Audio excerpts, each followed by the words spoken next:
Good afternoon, everybody. Welcome to Paul's Monday Market Update for Monday, the 5th of February, 2024. I hope you can all hear me. I hope you can see the slides. If you're in the room, if someone would be good enough to let me know, and I really appreciate that. Just make sure the technology is working. That's as always. Fabulous. Thank you. That always helps. So I hope you're all well. I hope you has had a I hope you had as good a weekend as I did. I got to spend it in back in Dublin, sitting in my favourite pub, enjoying a good pint of Guinness with my trader friend Big Ian. Ian do the Togs Trading podcast. If you've ever listened to it, thank you. But if not, you're welcome to catch it on YouTube. So I was able to sit there and enjoy that and enjoy the Six Nations where Ireland, England, and Scotland all won, and also United won and Liverpool lost. So it's almost like a perfect weekend sporting wise for myself. So anyway, that puts me in good mood for the start of the week, and we shall see how long that lasts. For those of you joining us for the first time, the Monday Market Update is literally that. I'm just literally racing through as much as I can get in the next 25-30 minutes. Just looking at strength and weakness within the FX and indices markets, just looking at a few charts that might be of interest, you might want to add to your watch list, and then having a look at the live markets. It's my take on the markets, okay? It's my view. It's not a trade signals. It's not a recommendation, etc. It's just my view of the market, which may or may not help yourself. As always, you're always very welcome here. Just remember that you are always responsible for your own trading decisions. And if you want to listen to some more, if you want some more education, every Monday at 2 o'clock London time, I do a webinar for ActivTrades Monday Market Matters, which is an educational video and also a look at the start of the US Open. Today, we'll be looking at the power of the 20-period moving average. We're talking about how to use that in terms of trends and reversals. So if you want to join that, you can register on their website or just take a screenshot of the QR code, and that will take you there if you want to join us for that. All right, but let's dig into the main part, okay, which is looking at our review of the week. Now, if you're new to trading or new to joining us, this might look perhaps maybe a little bit complicated or overwhelming. It's not really. It's quite easy. It's the STAM, which is the work I do every weekend. I was actually yesterday sat on the ferry home and stuff doing it as I bobbed across the Irish Sea, and it's my way of doing the work every weekend to basically identify where's the strength, where's the weakness, primarily within FX markets, but also in indices and commodities markets, in an effort to identify, where I want to focus most of my time, energy, and resources for the week ahead. So here we are going to week 6 of the year for the 5th of February. And where's the strength, where's the weakness? Well, the noticeable sort of main move is that, of course, the dollar, having been the bottom of the pile at the start of the year, has pumped itself up there into the top of the pile, okay? And that's off the back of an interesting week last week. If those of you who joined us last Monday, I was saying it was going to be a bit of a hefty week, okay, in terms of not only sort of, sort of economic calendar news in terms of the big macroeconomics, but also we had quite a few of the major tech firms were reporting their earnings as well. And I was saying I'd hope we'd probably get a little bit of clarity on what the score was, okay, by the end of the week. And I'd say it's probably yes, we got that, namely that the market's hopes about quick interest rate cuts in March onwards is that's probably been batted out a little bit. Okay, you're really looking at May and into the summer, both for the US and probably also for the UK as well, after Mr. Bailey's comments. But it's interesting to see how markets interpreted that, in the sense that the dollar, it punched its way up to the top of the pile, okay, whereas sterling has continued its slide a little bit to right. And remember what I said, even when the sterling had pumped its way to the top, I said I didn't think it would last for long. I thought it was more down to the weakness of others rather than the inherent strength of the UK. Swiss franc still holds its way, okay, up in the top of the sort of the board there, And there's no real major changes other than that. Okay, yen still sort of props everybody up, along with the Aussie. Kiwis kind of weak as well. Canadian dollars, it's a bit mixed, I think, because of the sort of what's been going on with oil. Okay, both that has been kind of mixed picture. All right, oil price has been dropping, or even though we've continued to engage in more strikes. All right, in the Middle East. Okay, normally that pumps prices up, but there are other elements going on. And the euro, yeah, Euro, Schmuro and stuff. Or have it, it's kind of my friends who were in Dublin at the weekend all were very quick to remark at how expensive Dublin was, okay, and how it was really quite super expensive for everything. And sort of just trying to point out that's just the nature of Dublin, and also just the way that works and stuff, and also the kind of the reflectional interest on exchange rates and such. If we look at 24 hours, okay, Kiwi dollar has continued to sort of basically slide there, kind of major, as has sterling. Even though I think the PMI data wasn't the extra data that's been coming out hasn't been too bad. Certainly, this week is a much quieter week compared to the last couple of weeks. I think we've got we've had Powell speaking. We've got RBA sort of tonight into tomorrow. Nobody's expecting any real changes there, and then a few other central bankers speaking, but not in any way kind of like the sort of the news of last week. And we'll see whether that gives us a week where actually traders, the markets will start to sort of choose their direction for the remainder of this particular quarter. Looking at individuals, so it's kind of interesting that you can just see sterling, which has been pretty strong. Okay, all right, the last couple of weeks in terms of trading environments. No surprise that is now going sort of tactically short against the dollar, and you'll see that when we look at the live chart in a moment's time. The data itself is still pushing the sort of let's say the major indices, Dow, S&P, and Nasdaq. That's been pushing them higher. Russell has struggled, okay, but once again, that will be live on the charts when we see it in a moment. Nikkei remains strong and a sort of strategic buy. Silver has flipped to kind of being a strategic short, and well, we'll see that, but silver for me, it's a bit of a messy picture, and really, I wouldn't want to be necessarily be short until we sort of, if we're going that way, to see a break of $22, which we will look at in a moment. So, nothing necessarily revolutionary, not really a shock that dollar has pushed its way to the top of the pile, mainly because it started at the bottom, and we could see, I've talked about it every week, how the price action was just basically reflecting sort of dollar strength after the weakness of the last quarter of last year, and that's kind of the STAM is following through on there. I mean, the STAM isn't there. It's my own proprietary model. It's not there to effectively identify turning points. It's there to identify where is the strength, where is the weakness, so I can trade those trends. But when you're doing this week after week, you get into a consistent way of approaching it. You start to see and recognize the underlying shifts and changes that are going on within those markets. All right, so such couple of charts of interest as always. So I know over the last few weeks of this year, we've started with either my perennial favourites or just a lot of tech companies. So maybe we'll look at just some today. We'll look at a couple of different things. We've got a few of these companies reporting this week. So I think McDonald's is today, I think, reporting. Okay, and that's a monthly chart of McDonald's. All right, and I always try and tell new traders that a good friend should leap off the chart. You shouldn't need to force it. If you're having to force it, it probably isn't there. And I would suggest that has been a relatively strong, okay, trend for McDonald's. You had the old COVID crash here and stuff, but even that has just worked its way up, and you've seen that 20-period moving average has pretty much acted as strong support there. Nice morning star there. And now, what we can see is last month, we kind of, we did break to highs. All right, we broke to highs, and I wouldn't exactly say it closed its way out there. It looks more like a bit of a false breakout there. And we're also under sort of the big round number of $300.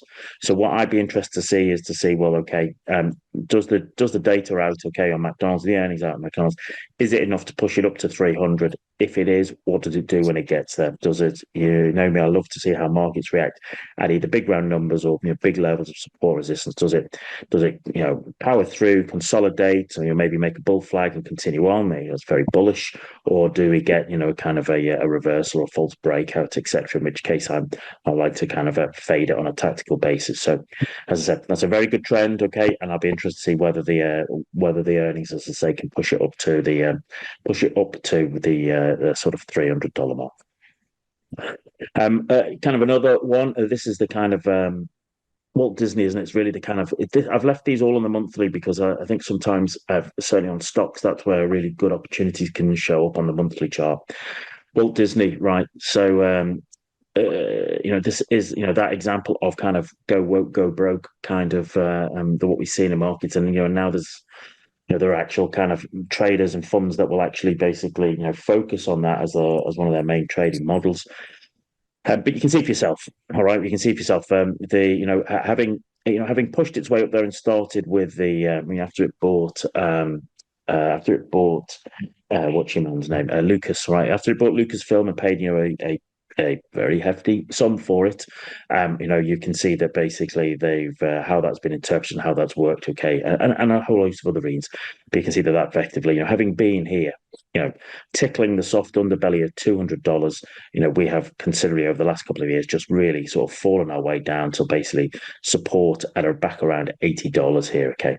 So once again, we kind of I was interested. I started to get interested because I thought we were looking like maybe holding our way under the 200 period moving average, but kind of end of last year into we pushed our way up, and we're here about 97. And once again, I think Disney are reporting later this week, and so once again, I'm kind of intrigued to see does the data push us up to above 100 and hold, whether it's and that for me would be bullish, or does it get up there and false breakout, in which case I'd be looking for us to sort of fade way back down towards down towards about the 200 there, around just in the early 90s. So it's at a point where I think I'm kind of curious to see what it's actually going to do. If any of you have seen the South Park show where they go into Walt Disney and how that's gone, is I can heartily recommend it if like me you have a rather inappropriate sense of humor and stuff, but how they managed to keep that show going without it being cancelled is it amazes me. But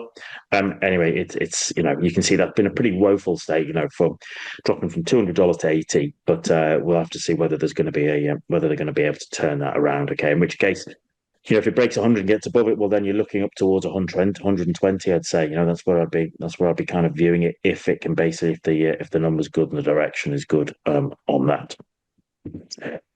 And then what did I put in for the last one? Yeah, Pepsi. All right, another one who I think these guys are reporting at the end of the week. Another monthly chart. Okay.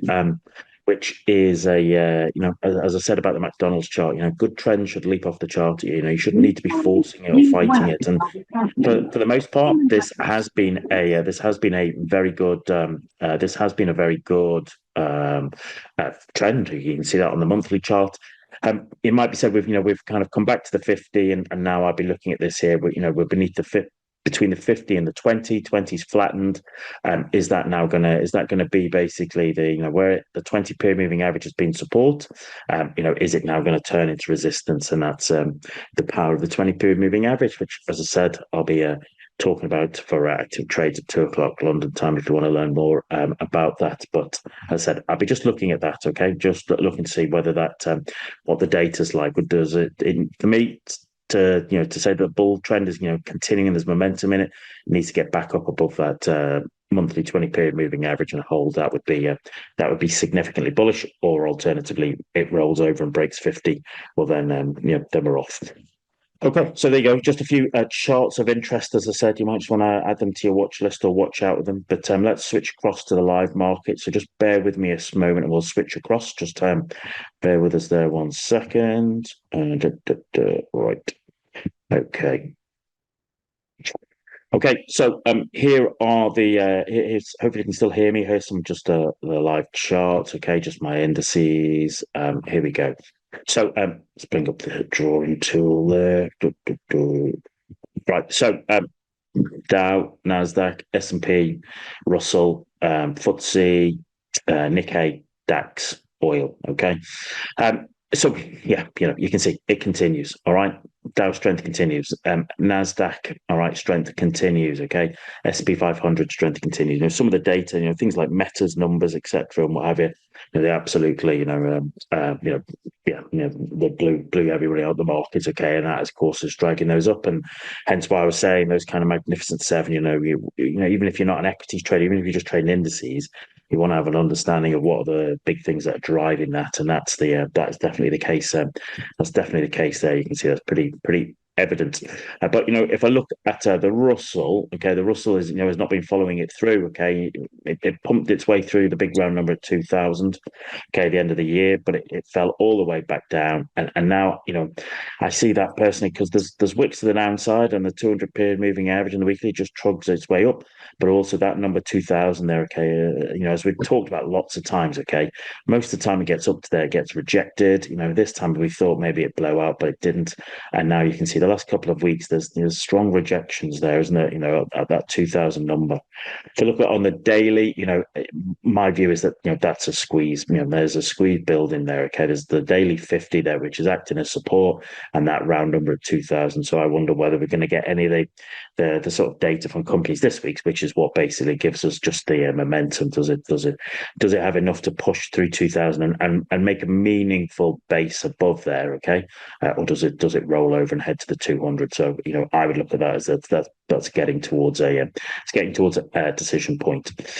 Talking about decision points, there's none on the FTSE. All right, the FTSE is the FTSE, and it's just basically, it just flutters to deceive constantly there. We've seen that for kind of 6-7 months. I mean, you've heard me just moan about it. Really, it maybe is. Well, I had a little intraday trade on FTSE this morning, but in terms of good size swing positions, there's nothing really there to get me interested or excited or to get me awake. Nikkei's doing what the Nikkei does, okay, these days, all right. And DAX is interesting because I thought we might kind of drift our way down a bit, but you can see we've bumped our way up there, right? Once again, the 50 is acting as support, and we have that kind of the recent highs there. Okay, so once again, maybe there's a little bit of a squeeze building in terms of the direction, but that would require either good data or basically just being dragged along in the kind of sort of riding on the streams of the American tech firms for them. The one that's kind of interesting is oil, because we had talked about how it had been on the weekly chart here. It had been finding support at the 200, lots of wicks. Then it had pumped its way up. But you can see for yourself that's just the kind of complete reversal of that. Okay, over the last couple of days now.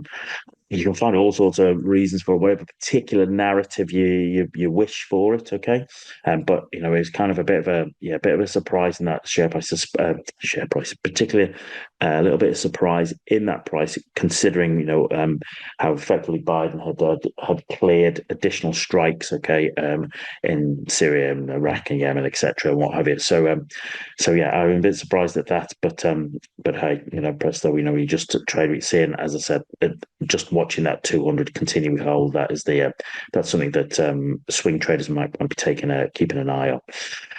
Bitcoin's Bitcoin, okay, in a sense of my view is it's holding above 40,000 after it dipped back into this imbalance here and bounced off it nicely. It's holding above, trading at 43, and I think 40,000 is the line in the sand for me there. Gold, you've heard me say all year, it's holding above 2,000. Okay, is this because it's building a base before it makes a next big strong move? There's lots of people who might sort of suggest that there is a let me just draw this in here. A lot of people might suggest, well, there is a bit of a cup and handle sort of that has been building here, and we're waiting for it to blow its way out of that. I can see that, all right. I can see that, but really, when I'm looking here at the weekly chart and even the daily chart, for me, that's really looking at that in 2024. That has really just been going sideways between about 2010 and 2060, so in a $50 range. Okay, and that's tradable. I've had some intraday trades on gold very nicely, but I've not really been doing any swing trades on gold. Off that, it's not really sort of giving me anything to get enthused about. As I said, silver is a strategic short, okay, but and yeah, if I'm looking at all the highs, they're all the highs are getting lower. But as I said, $22 seems to be acting as support, and so I wouldn't be going. I don't, I know all the traders will do it differently, and that's fine. I never want to be shorting. I never want to be shorting into support. I never want to be buying into resistance. Now I know there are traders, especially scalpers, who love that. But looking at that, if I'm looking at the weekly chart, if we are going short, I am happy for it to see that it breaks 22 and hold before it moves down, or whether it does a bit of a false breakout like this. Okay, if it does a false breakout, that's fine. Yeah, I'll fade that. But shorting it here into that number in the hope that it does break is not my style of trading. As you hear me say, hope is not a strategy. All right, so yeah, it's bearish, but it's not at a place where I particularly want to get involved and do my business. Right, let's look at dollar, and then depending on time, we'll look at dollar. Maybe we'll look at looking at dollar, maybe look at Kiwi, and we always finish on sterling. Okay, to have a look at that, depending upon how we're doing for time. So yeah, dollar, so we've seen dollar pump its way to the top of the STAM, and here's the dollar index weekly chart. We talked about it a couple of weeks ago, how it had firstly it had found resistance at the 50, then it had closed above the 50, but in a kind of what I would consider that sort of a spinning top. It's not the strongest candle, but you can see what we did last week. All right, okay, we pushed down, battered our way up and closed pretty much in highs. And this week you can see already we're starting to move there. The weekly chart looks better than the daily chart. Remember, we were just talking about it, how from the end of last year, we'd reversed, nice symmetrical triangle, we'd blown out a bit, okay. We'd come up, I thought at the time that maybe this was the bull flag, okay, but you can see it just didn't follow through. And we had what's that, about a 2-3 week basis of nothingness, really. Nobody really getting terribly excited about anything, but Friday changed that, and you can see for yourself, okay, how that, we had a little bit of a dump down on the sort of post FOMC Thursday, and then the big jobs numbers, all right, okay, which were, I think, almost, they were getting towards like double what people had expected. They had their impact, and that was the way that played out. And you can see that's effectively following through there. Okay, so, and that's what's pumped dollar to the top of the STAM. So if I'm looking at that, well, then I'm looking at where's the alternatives on that. So the interesting thing for me, dollar against Swiss franc. So we've got dollar strongest, Swiss franc second, and that price action is pretty much the dollar index, isn't it, on the daily chart? Kind of drifted its way down. That's what we're talking about. It's you might say it's not the sort of most pretty or pretty kind of bull flags, but you don't always get pretty, do you? You have to trade what you see. But we can see that it has pushed its way up there, and so that's just showing me that Swiss franc, which has been strong for months, even that is kind of falls away in the face of dollar strength. And when we look at it compared to the euro dollar, which is what a lot of people will be trading, you can see for yourself there, euro weakness, dollar strength. Last week was, I look at that as a domino candle, really. That's, really kind of, trying to push up and just rolls over, falls, closes right on its lows there. Okay, it just. I think we talked about this. How we were squeezed between the 200 and the 50. Okay, and the 20 was pushing down. The 20's gone right from being sort of from being support to starting to be resistance here. Then it rolls over, and then basically you can see it start to act as dynamic resistance as it's pushing its way down, and then you break the 200. Now I'd be wondering whether does it come back up and retest? All right, come back up and retest this area here, where the sort of the 20, the 200 are. That would be a great place, if it gives you the right price action to establish a short. If we continue to see this kind of euro weakness, dollar strength, that's what I'd be looking at there. And we look at it across even like dollar against Japanese yen. I can't. Just as a view of it, once again, as we're saying, we've just gone sideways for a couple of weeks, not really doing anything. Now we've broken out of that. I do have to look at, well, does 150 once again become a magnet that we sort of drift our way towards? Okay, do we see that on dollar against yen? Aussie against Kiwi, we talked about this as well in terms of how we'd kind of rolled over.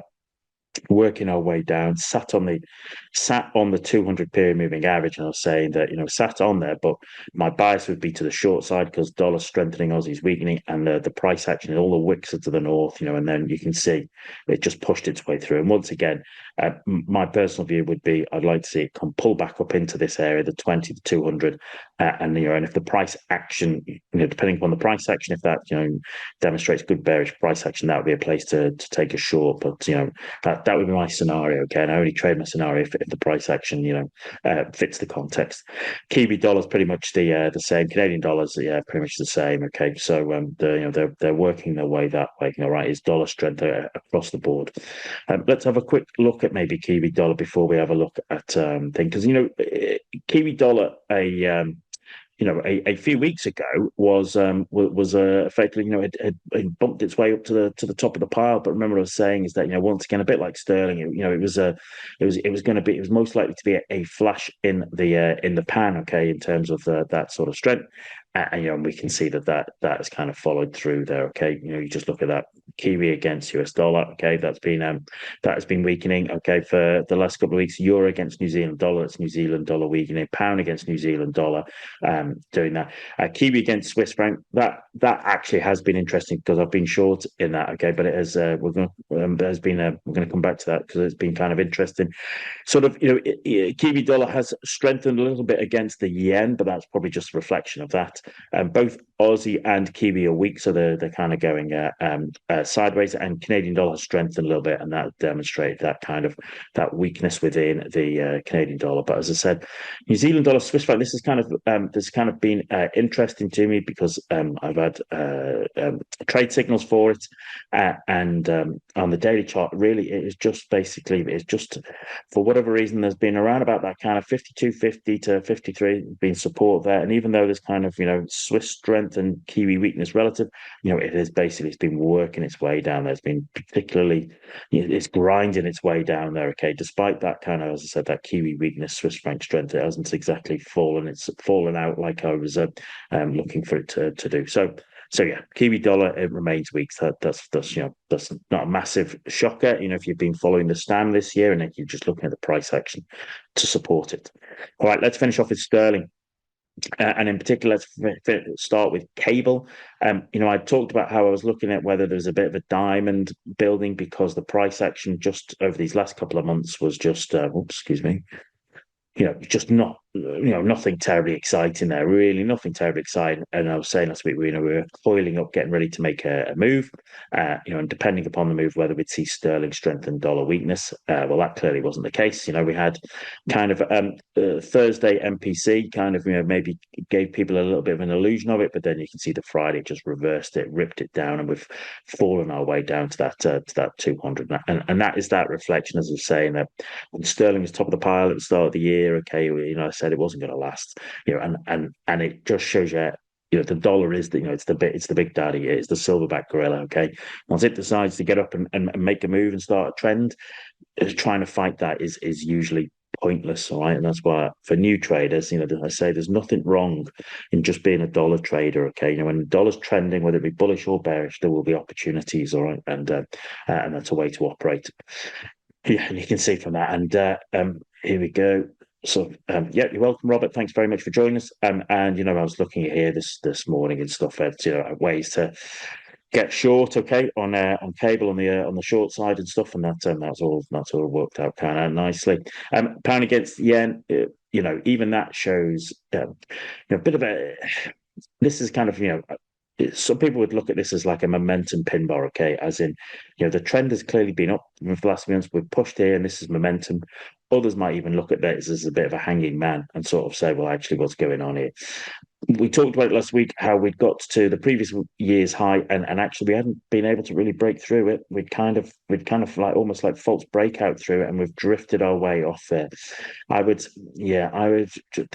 nothing really there to get me terribly excited at the moment. Okay, there was some nice price action Thursday into Friday, but I wasn't trading it because we had MPC and NFP, and I don't really like to. I like to just basically let the market do its thing, and then I'll trade in the aftermath. Okay, and in terms of my swing, there was a really nice intraday on Friday, but as a swing trader, I'm watching that but not really engaged. pound against Swiss franc is a case of, we are sort of drifting our way down. This is kind of that sterling strength is now basically, has run out of steam, and that's what we have seen there. Okay, and it might have looked as if it was going to turn their back, and I'm not seeing it. And actually, certainly this morning, it was the short side. It was a really lovely short pound Swiss there. Okay, running into that this morning.